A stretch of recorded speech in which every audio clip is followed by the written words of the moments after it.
Good morning. Thanks to everyone for jumping onto our School Climate Transformation webinar on selecting and implementing evidence-based practices.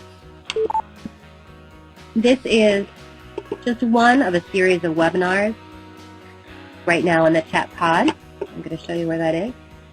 Right now in the chat pod, I posted the link to previously recorded webinars. My name is Jessica Swain-Bradway, supported by Ivan Pope, and we are very pleased to be hosting this webinar today. I'd like to invite everybody to take a moment and get yourself settled and ready to do some listening and participation. Today's topic is selecting and implementing evidence-based practices. As I said, this is a series of webinars, and the next School Climate Transformation Grant webinar will be January 21st at 8 a.m. Pacific Time with a focus on equity and disproportionality. That will be brought to you by Dr. Kent McIntosh and Dr. Ron Denise, and we have the link to those events there in the chat pod. I am very pleased to be able to introduce to you Dr. Rob Horner and Dr. Aaron Chaparro. They are at the University of Oregon. Dr. Horner is the co-director of the National PBIS Technical Assistance Center.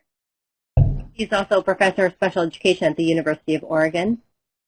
He has a 25-year history of research, grant management, and systems change effort related to PBIS, and we are very lucky indeed to be able to listen to some of his wisdom today. Also joining us, another wonderful asset to University of Oregon is Dr. Aaron Chaparro. Aaron works at Educational Community Supports at the University of Oregon. He's currently a primary investigator on 2 grants. The first study evaluating the education of middle school students, English learners in Texas and Washington, and the second grant on training Oregon educators to scale up evidence-based practices, including PBIS and MTSS. And with that introduction, I would like to kick off the webinar and say thank you again for joining us. Jessica, thank you very much. So this is Rob Horner, and I want to start by providing a bit of context, clarify some of the resources that are available on the chat forum and that will also be available at pbis.org, and then to really get into the specific goals that we have for the next hour. The reason for this webinar really stems from requests from grantees that were delivered during July, August, and even earlier this fall, looking at ways of saying, how do we actually go about selecting and implementing evidence-based practices? At one level, all of us are involved in a process of identifying practices that fit a multi-tiered framework for behavior support that we can also demonstrate are supported by research-based or evidence-based results.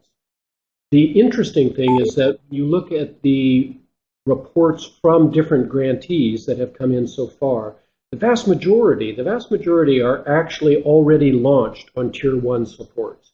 Many of you are already doing restorative practices, you're doing ripple effects, you're doing second step.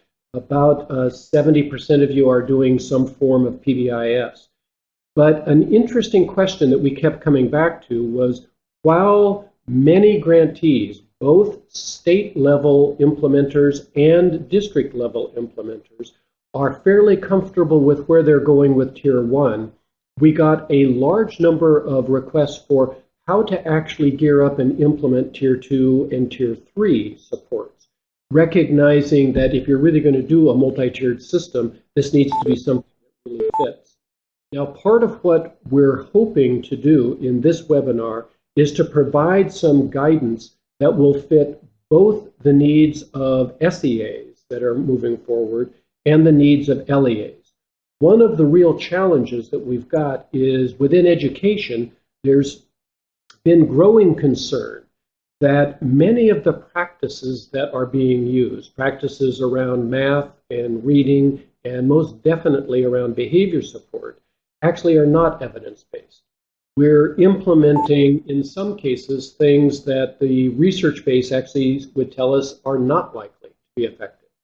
So this whole notion within the federal government and within the funding agencies about recognizing and building practices where we can actually say these are practices that are evidence or research based is becoming an increasing area of focus and concern.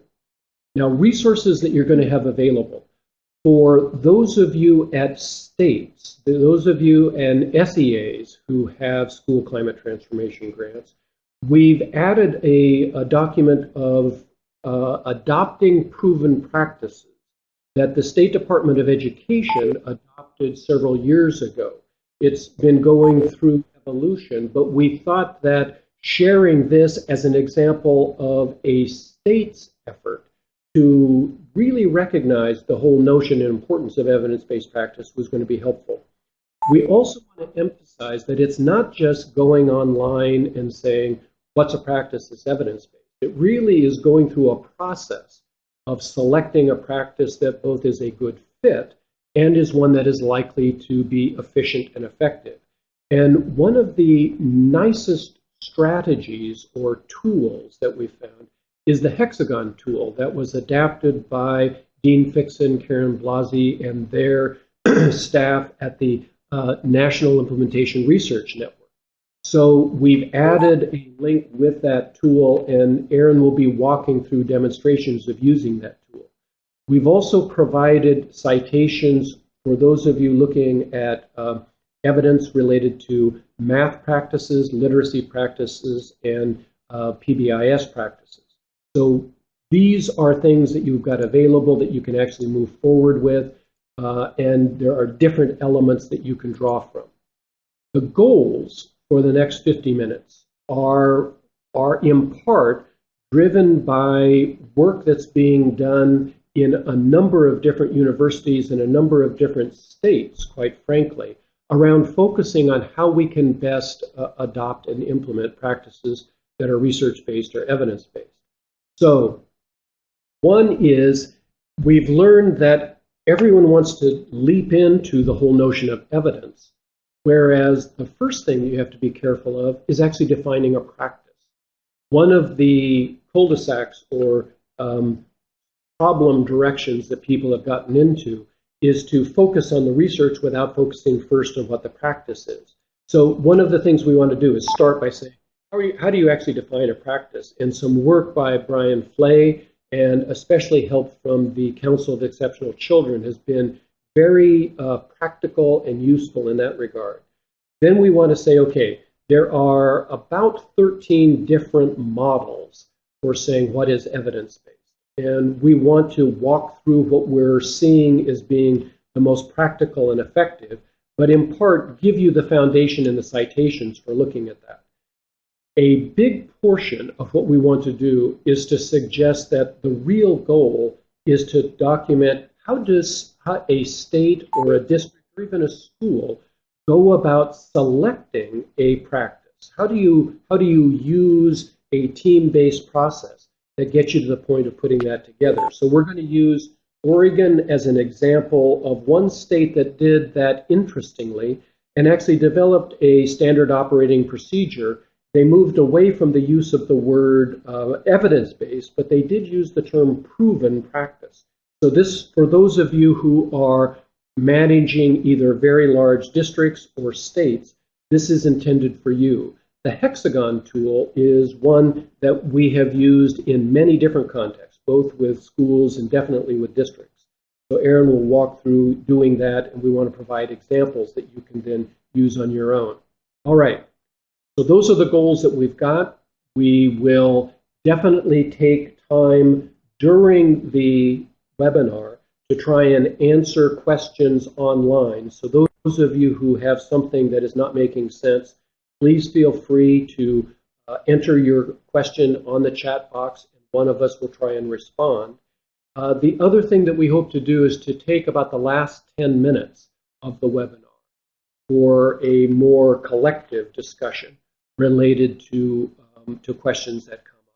And one thing that we've also found useful is even if you've got questions a little bit later on, send us questions and we will do a Q&A document that we actually post on the pbis.org website that goes along with the webinar itself and the slides.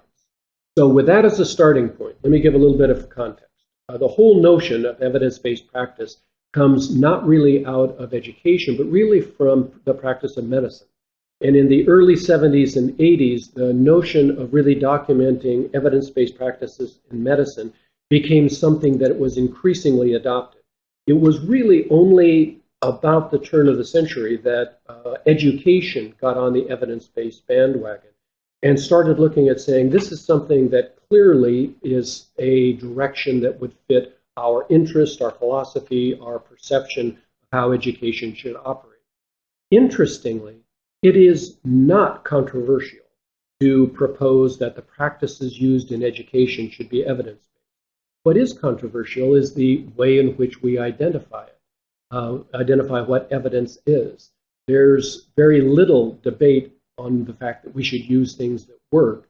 The thing that's interesting is too much in education, we document something as working using strategies that are less rigorous and have, unfortunately, proven to be leading us in directions that are not as helpful as we would really want. So let's talk about first defining a practice.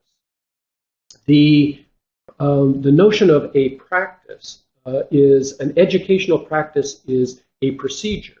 It's a procedure, a set of procedures. But what we want to be able to do is to define those procedures in a context. We want to be able to talk about the outcomes that are generated. And we should also say, for whom is this really intended? And what is the population that would benefit and who can use it? If we do that well, we end up coming up with 6 key features. So here you go. And this is actually going to be something I'm going to ask you to look at and use on your own if you would. So in part, are the procedures operationally defined so that you can see them? So procedures contrasted with ideology or values or directions that we want to go, or a legal mandate. We oftentimes have confused a practice with a vision or an ideology. A practice is the set of procedures that are actually observable when you walk into a school. Second is you should always be able to say not just this is a practice that is used everywhere, but it's a practice that is used under what context. And you can think about classroom practices are clearly designed for the classroom and not for other areas. You can think of other practices that are useful almost anywhere and practices that are very narrowly defined.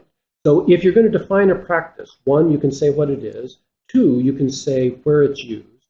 3, you can say for whom it is intended. Is this a practice that is targeted for children with autism? Is it targeted for children with reading deficits? Is it targeted for all students? So the target population. Some practices are also clearly defined to be used only by people with certain training and qualifications. So we would, in a multi-tiered framework for behavior support, we would consider a tier 3 practice to be the use of functional analysis. But we would not necessarily expect everyone in a school to be conducting functional analysis. Perhaps the most important, and this is one that is far too often missing, no practice should be defined without saying what's the outcome that's really intended. We don't talk about practices in limbo. We talk about practices in a context to generate a particular outcome. The final feature, and this is one that is not used in all of the definitions we see, is that a good practice is one where you can not only say what happens and what's the outcome, but it gives you a theoretical foundation for saying why does it work. The reason why the conceptual theory or the mechanism is important is in education, most implementation of a practice will have some situations where it doesn't work perfectly. Understanding the conceptual theory has been critical for saying, okay, well, how do we modify it? How do we adapt? How do we modulate what's going on to make things work? We also want to emphasize that sometimes practices are very small in scope. So the use of positive reinforcement is a very specific, narrowly defined practice. You can use it almost anywhere, but you've got to be careful about saying use it in this condition to increase academic engagement, use this condition to increase social initiation on the playground. You can also bundle practices. You can have a modest size. The good behavior game is an example of a practice that is of modest size. And then you can have large strategies. You can talk about direct instruction or social emotional learning or PBIS, which are large practices that include many, many, many procedures. The size and scope of practices make a difference. So let's do this real quickly without taking a lot of time. Think about the designation of what is a practice. So look at what's on your screen and whole language reading instruction. Whether you believe that whole language is evidence-based or not, think about the extent to which you can say, are the procedures clear? Is there a setting? Do we know for whom it's intended? Do we know who should use it? Is it clear what the outcome is? And does it bring a conceptual theory? We talked about positive reinforcement. But what about something like inclusion? Is inclusion an ideology and philosophy, or is it actually a strategy for saying this is a practice related to the allocation of where students receive instruction? Think then about, so inclusion could be perceived as a practice in some situations. Others, depending on how it's defined, it would not. IDEA is a law. Is it a practice? Discrete trial training, definitely a practice. Proportion of intervals with social engagement, well, we're interested in social engagement, but that's really a measure more than a practice. Facilitated communication, even though has been documented to have challenges about being evidence-based, clearly is a practice that has procedures. Functional behavioral assessment, what about Title I funding, restorative practice? So when you look at this, if you don't talk about whether it's evidence-based, if you just indicate, is it a practice, you would say IDEA is not, portion of intervals, clearly not, Title I, clearly not. You could debate some of the others, but the point here would be, are we actually able to talk about what is a practice, and can we identify practices at different levels of scope? If we first start by saying, okay, this is a practice, now we've defined what it is. The leader has disconnected. The conference will be terminated in 5 minutes. The leader has turned lecture off, and your lines have been unmuted. Ivan, can you help us with this?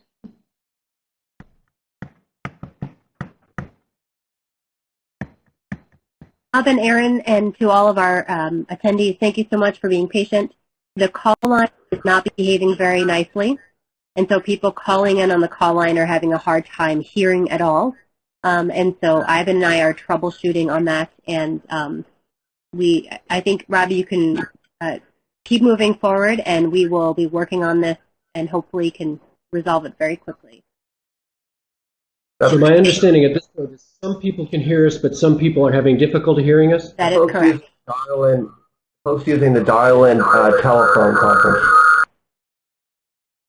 Sandy O'Brien says she can still hear. So given that some people can hear, and we will be recording this and make it available, we're going to continue going forward. And then for those of you who are having difficulty with the hearing part, 1, we'll do troubleshooting now. 2, we will make sure that you have access to the full webinar later.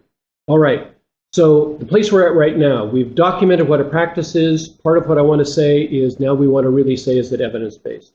The little picture down below shows an example of a practice, and even though it's a practice, it can lead us right into a place we don't want to go. So the What's Work Clearinghouse, funded by the Department of Education, is one of the places that has really emphasized evidence-based practices are not just practices where there is a study indicating that it works. They're practices where the research that's there is adequately rigorous in terms of methodology. it not only demonstrates that you get an outcome, but it demonstrates a clear experimental relationship between the practice and the outcome. And the magnitude of the effect is socially important. It's big enough that it actually works. The Council for Exceptional Children used this model to come up with a structure that said, let's look at practices that are strong in their evidence base, promising in their evidence base, emerging, insufficient, or in some cases even contraindicated, which means the evidence actually indicates that it produces negative effects rather than valued effects. So a practice with strong research evidence is defined as having either two randomized controlled trials. So those would be group design studies that have undergone peer review and are published in formal journals that demonstrate that you've got an effect. They also document that in situations where people use single case studies, if there are 5 of those that meet certain standards, it also can be identified as having strong evidence base.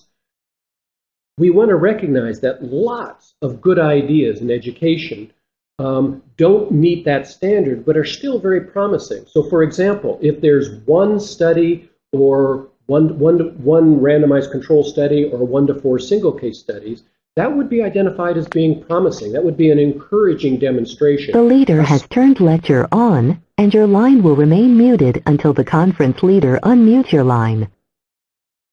So the promising practices are ones that we would encourage. There's many, especially new ideas, that haven't had the time to build the case to be strong evidence, but they have promising evidence.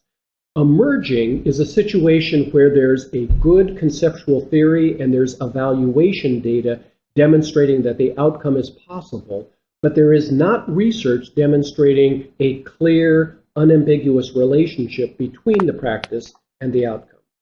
Insufficient is a situation typically where people have a great idea, it sounds wonderful, but really there isn't any data documenting it. There are some very, very important and good ideas that are just still in the development.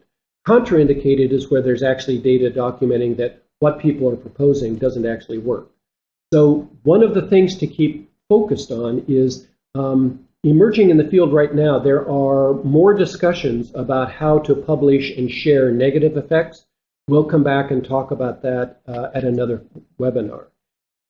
The Council of Exceptional Children, however, is just one of many different groups, both professional practice groups and national centers that are providing demonstrations for what is evidence-based. So one of the things we want to emphasize is there are many directions to go. In part, though, what really is important is they all have these common criteria: clearly defined practices, empirical support, replication of the effects, and not just once. And one of the things that is incredibly important is they're actually done under typical conditions. So if we take that and we say, okay, now you can identify a practice. So I want you to think about what you are doing as part of the School Climate Transformation Grant. Can we define the practice? And can we actually document the evidence, whether you're at a state level or at a district level? So one state's approach. So let's take a look at what the state of Oregon has done.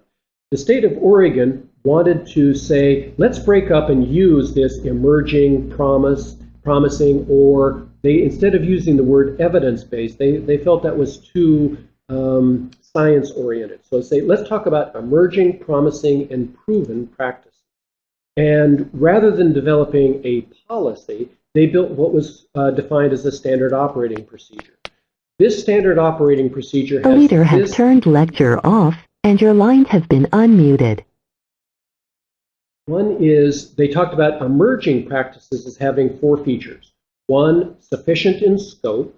So it was dealing with something that was big enough to be important, like dealing with early literacy or dealing with school-wide behavior support. It wasn't something that was important but very small, like how do you deal with the TH sound, or how do you deal with carrying in 2-digit addition. It was large enough to make a difference. It was precise in definition. It had a plan for how you train people, not just what you do. and it had a way for continuously getting better. Promising had all of the emerging practice features, plus, and this is actually, we really like this, a measure of fidelity. So one of the things that the Oregon Department of Education did is they said, to be promising, we need to be able to measure if it's actually in place. We also want to have at least one randomized controlled trial, and we want to not be able to find studies that say things actually get worse. So the evidence-based part is there. The proven practices, and this is something that I would encourage people to consider. At a state level, they said, we as a state department will only identify something as proven and invest at that level when we can actually show that there are at least 50 schools in Oregon that have tested this. They've been able to implement it with fidelity, and the evaluation data document that it's something that can actually work. The other thing that was added, and this was one that you don't see in all of the different parts of the country, so I want you to really look at this, is they said, show us that this practice is not only something that works and can be done, document that it's more effective and more efficient than what we already do. So this is an example of one state that was saying, we're very open to being innovative. We're very wanting to adopt things that are new.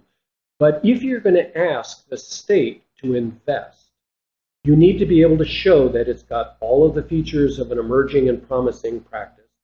Plus, we would expect that we've actually tested this. We've done the field testing to demonstrate that it's practical in our context.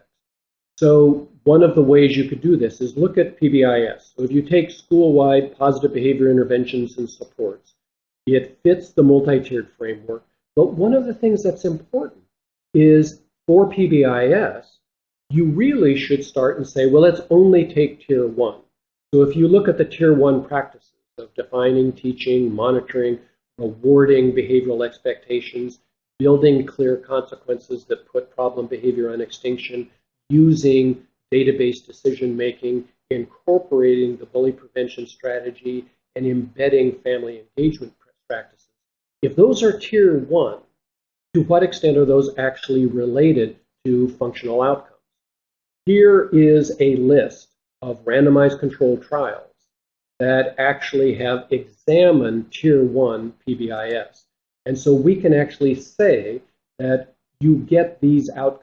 You get a 20 to 60% reduction in office discipline referral. You get a statistically significant increase in reading performance if you do PBIS for 3 years. You get an increase in attendance, an increase in the perception that students and staff have of the school as a safe environment, decrease in bullying, increased organizational efficiency, reduced staff turnover, increased perception of teachers that they are effective, and in schools that implement Tier 1 PBIS with fidelity, increased demonstration that students are identified as improving their social emotional competence. The other thing that we've done is we've tried to actually provide a place where the research around PBIS is available. We can't actually publish many of the studies because the copyrights are owned by the journals, but you can in fact find what are the data that actually implement that. Now, interestingly, just last month, Exceptional Children published a paper by Test et al. That actually said, I want you to look at online websites that talk about practices. And they looked at the extent to which practices were presented in a way that was actually trustworthy. They identified 27 sites that were either clearly trustworthy or trustworthy with caution. And that was actually a careful designation for them. Either of those would be things that you could find useful. There were at least 20 websites that were actively promoting materials that the authors rated as being untrustworthy if you're documenting practices that are evidence-based. So those of you who are looking, part of what we're trying to say is, what are ways in which you could both define what you're doing as a practice? You've got a organizational structure for talking about the extent to which the practice is either evidence-based, promising, or emerging. And any one of those can be demonstrated to be useful as something that you would want to use within the school climate transformation grant framework. Especially take care to separate the extent to which you can say Tier 1 practices are evidence-based, Tier 2 practices are evidence-based, and Tier 3 practices are evidence-based. If we're going to actually deliver multi-tiered frameworks of behavior support, looking at the extent to which we separate out the practices that distinguish the different levels of support intensity would be critical. So for those of you who are in states, I encourage you to at least, who are managing state implementation, I encourage you to take a look at the proven practices standard operating procedure that Oregon developed and feel very, very free to modify it and work on that. And those of you who wish to get technical assistance from the PBISTA Center around, we would be more than willing to work with your state leadership team if that would be helpful. But let's turn now to more detail if you are in a district and you're really looking at saying, if I identify a practice as evidence-based, how do I actually go through a process of making that work? So I will stop at this point and turn things to Erin. Hi, everyone. Thanks to Rob and Jessica for asking me to join in today. And I also want to thank all of you for participating. We know how busy you are and your time is important. So let's jump right in. I want to also just draw your attention to the box in the upper right-hand corner of your screen that says Files, and let you know that you can download some of the tools that we're talking about today. The NERN Education hexagon tool is there for you. And so as I show you those slides, if you can't quite see the images, that's where you're going to want to look so you can get a better view of the actual tool itself. And we'll go through some of those tools in a minute here. So I also want to say thank you to the team over at the University of North Carolina, Chapel Hill. The hexagon tool is a tool, as Rob said, that they've developed over at the National Implementation Research Network. Here you have their website, and I would encourage you to go to their website and explore the content that they have on there if you're interested in learning more about the hexagon tool and other tools that they have there, especially as it relates to implementation plans. And then before I jump into the content as well, I just want to encourage people that if you have content area questions, please feel free to enter those into the chat box at this time and as I'm talking. And then in the last 10 minutes of the presentation, Rob and I will go ahead and answer as many of those questions as we have time for. So bring the questions on. We're excited to hear your thoughts. So sometimes when we are thinking about the practices that we want to implement, it does feel like a large universe. And as many of you know, the universe is actually large and expanding. And that is also the case with our world of interventions, practices, and innovations in education. The world is constantly expanding. And so you often will do your own internet search to try to find out what practices are available. Sometimes you might talk to a colleague in the district next door or a state department next door. So you're hearing about new innovations through the word of mouth. And then there's also websites such as Rob just mentioned, nationally funded websites and clearinghouses that are now offering us information on evidence-based practices. So how are you really to sort through all of that information? And just because a practice is listed on one of those national clearinghouses doesn't always mean that it's the right practice for your setting. And so for that reason, we want to offer you this tool that you can possibly use. First up, I will say that there are two really great websites. And the first is the National Center on Intensive Intervention. And the website for that is www.intensiveinterventions.org. It's sponsored by the American Institute for Research and is also a federally funded clearinghouse. On that website, they have a number of progress monitoring tools for academics in reading and math, as well as behavior. So this is one area where they've actually taken the time to go through all the research, and they rate each of the assessment tools as well as interventions on their website, and they open that up periodically for publishers and researchers to submit their tools for vetting on this National Center on Intensive Intervention website. The next website that Rob mentioned already is the What Works Clearinghouse. And I would definitely encourage you to go to the What Works Clearinghouse if you're looking for academic or behavioral interventions and instructional tools. There are a number of tools that you can look for there. You can sort by grade level. You can sort by content area. So it's a very practical website.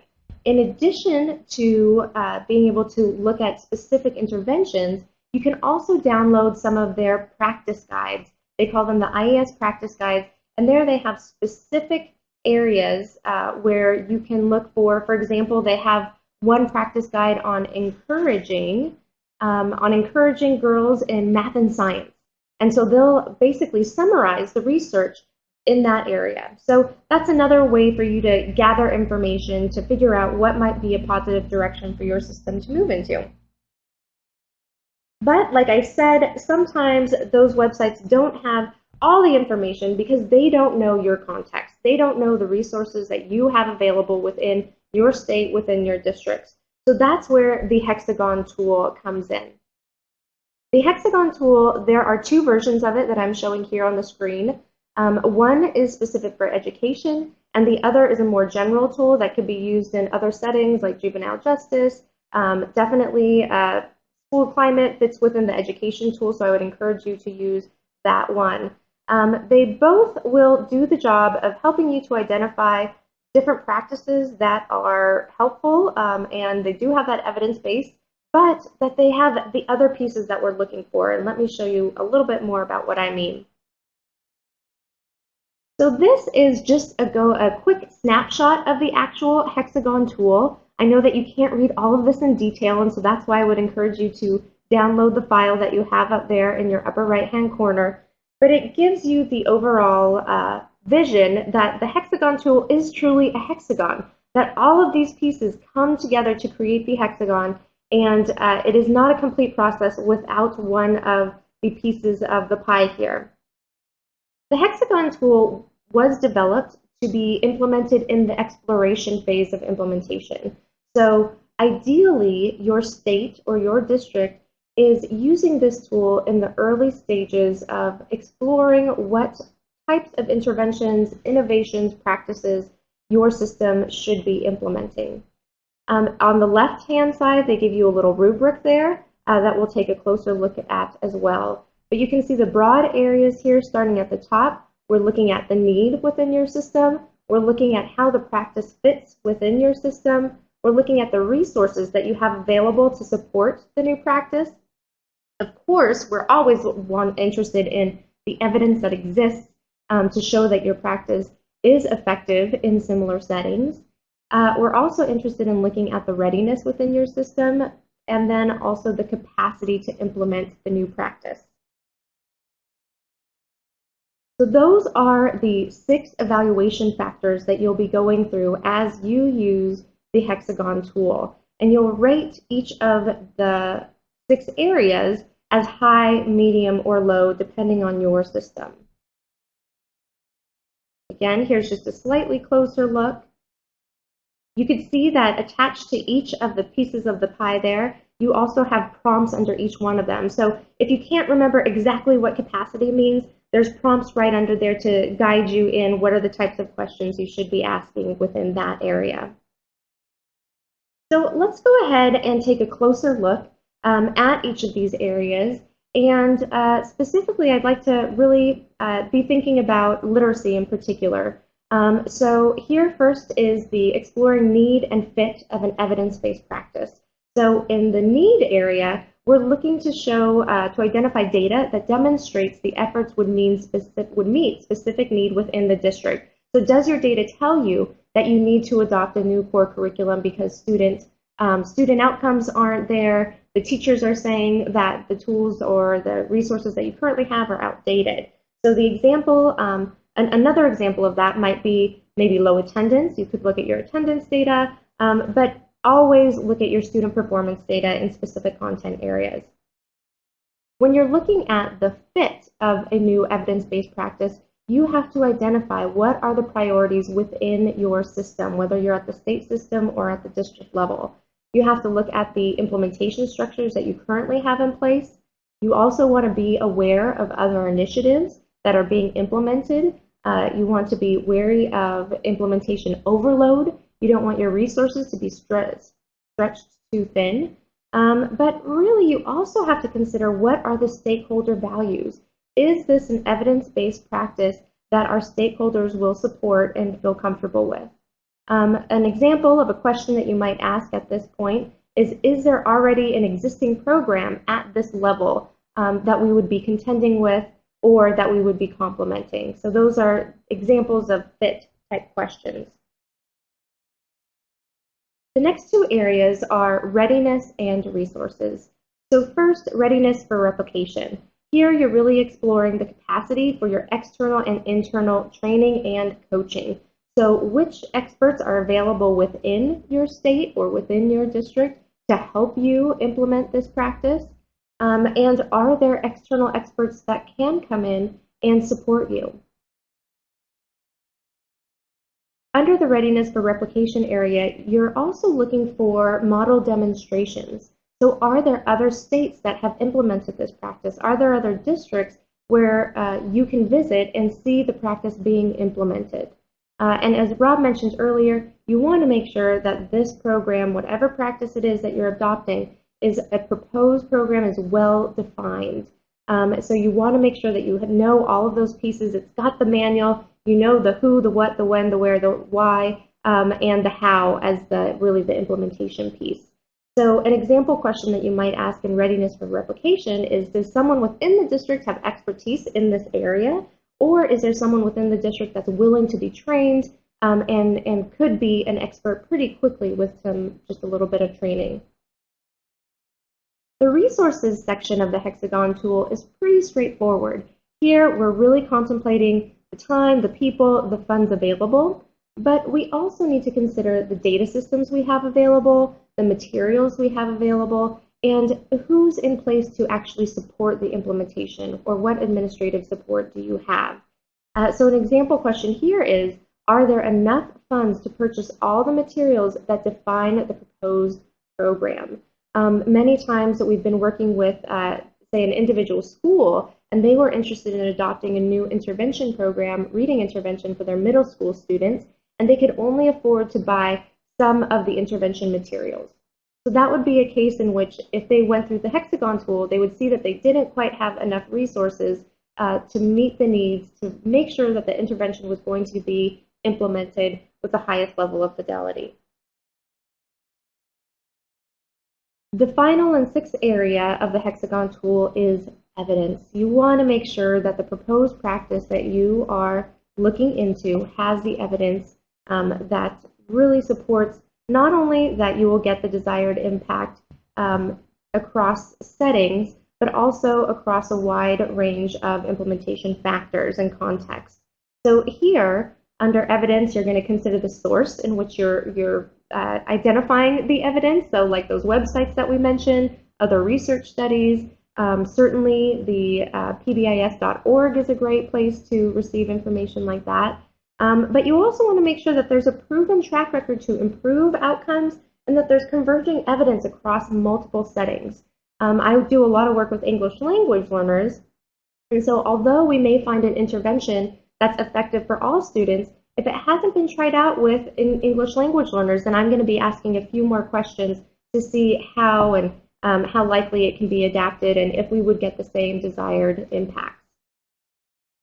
So example questions you might ask here: which features must be implemented in order to get the desired impacts? And what degree of certainty does available data offer?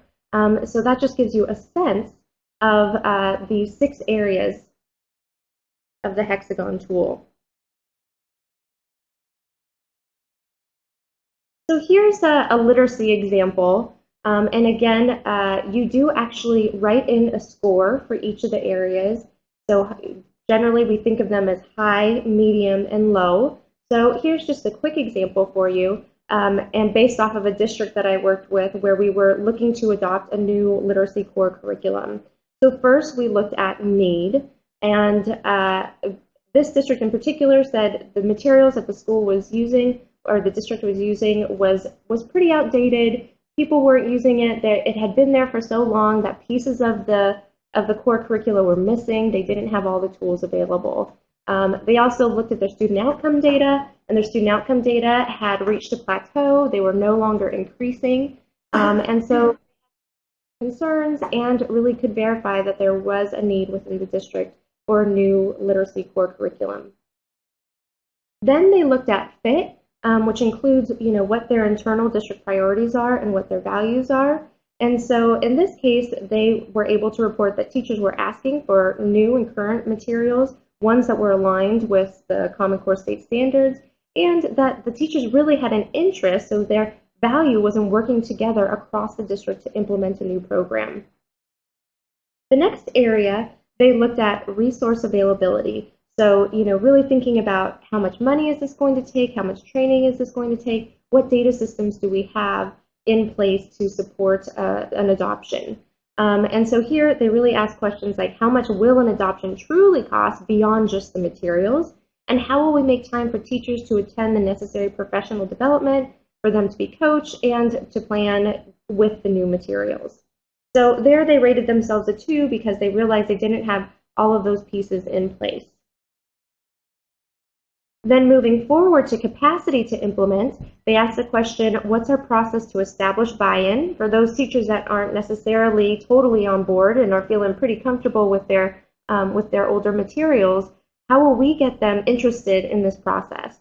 And then a really important question comes here, how will we sustain this adoption over time? And this is an area where the district I was working with really didn't have a plan there, and so again, they rated themselves a 2. In the next section, readiness for replication, they asked, is there external expert support available, and can we observe schools already implementing new core curricula? And they were able to say, yes, there are other districts in the area who are using it, and there's definitely external support. We know some coaches that are available to come in and help us with that. So they gave themselves a higher rating there. And then the last one is evidence. Does the core curriculum that we're interested in adopting have evidence of positive outcomes for similar schools? And how many studies have been published or reviewed? This one particular district, one of the programs they were looking at, only had studies published by the publisher of the program. And so once they looked at that a little closer, they were able to say, okay, this might not be the core curriculum for us because we don't have converging evidence. This program isn't listed on any of the clearinghouses available to us. And our experts in the area are saying, okay, well, this might not be the strongest tool. It has some gaps in phonics instruction in kindergarten and first grade, for example. So that's just kind of an overview that how you would kind of ask questions and then rate your system and your practice and the match between those two. The big idea from the hexagon plan or a tool is that you want to hone in on a practice, but you also want to then have some idea about next steps and action plans.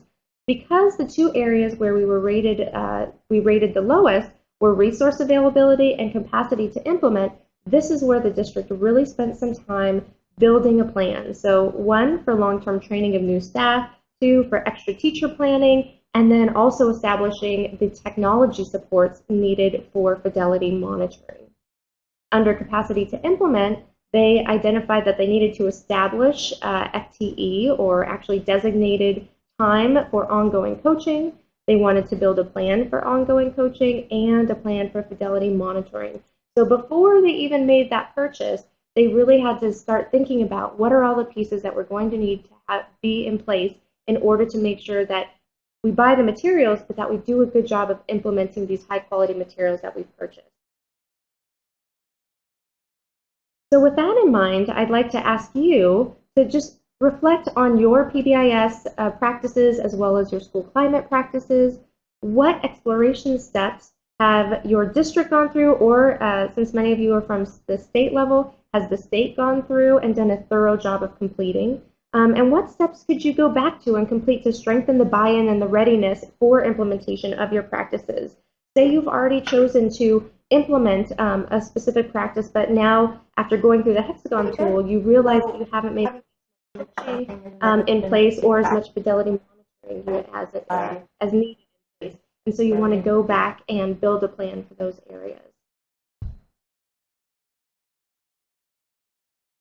Here are some of our online resources, and please feel free to go ahead and enter in information or chat into the chat box there.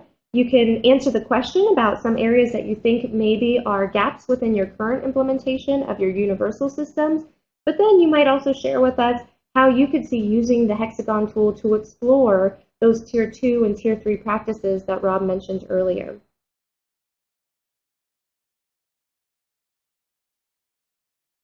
Thanks, Regina. I see you offering some information.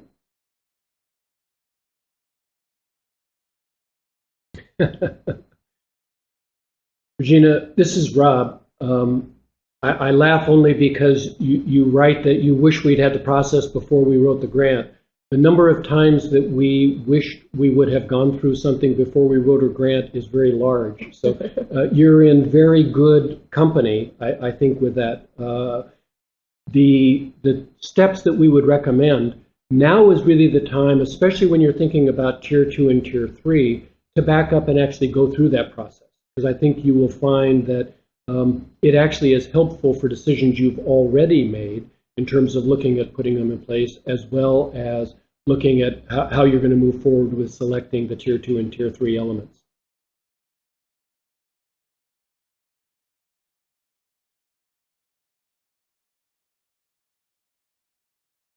So Susan Barrett writes that many of our states and districts conduct resource mapping activity and then put a formal protocol to select practices. So you've been using the hexagon as part of the action planning process. That's great. And resource mapping is a very compatible protocol. Once you've identified practices that you think are a good fit and that have evidence base, the whole notion of really looking at whether you have the readiness, whether you have the resources to put it in place, whether it matches with what you've already got in place, is exactly aligned with many strategies for resource mapping. So we see resource mapping as being a very compatible component within application of the hexagon. Nice point. Aaron asks a question. Aaron, love your name. Aaron, one Aaron to another. Has anyone utilized the hexagon tool for implementing new services to students, thinking particularly high need for mental health services, schools struggling with resources, capacity, etc.? Could the hexagon tool be utilized for this type of readiness as well? Absolutely. It is an exploration tool, so it could certainly be used in those early stages. If you are pretty far along the implementation process, I would encourage you to look at the fidelity tools available for whatever intervention you're actually implementing. That's also a good check to know if the evidence-based practice you've chosen is truly evidence-based, if it has a fidelity tool. If it doesn't have a fidelity tool, then that's a little bit of information there for you that there's a gap there. But absolutely could be used to help identify some of the areas that you have addressed in your implementation and maybe some that are being overlooked. There are some other tools as well on the NERN site that potentially the district capacity tool might be a useful tool. And then, so you might look at the NERN website for other tools as well.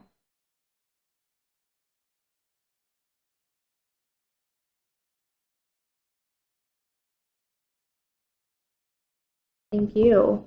And just to identify the websites here that are on your screen, as I mentioned, the first one is the hexagon tool. The next one is the What Works Clearinghouse website. The next one is the intensive intervention website that I mentioned as well.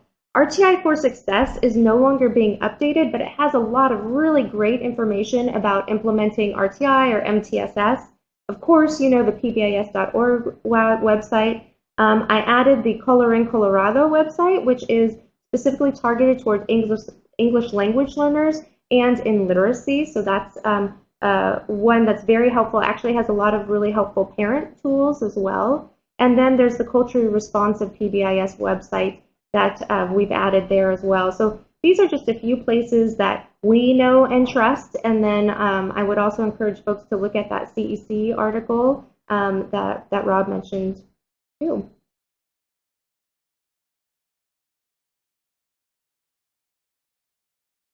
All right.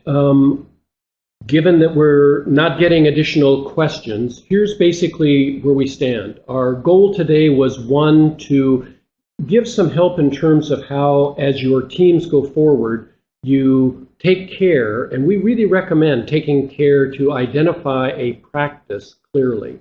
Launching into discussions about whether we will adopt a practice without taking the time to define the practice carefully is typically a recipe for dysfunction.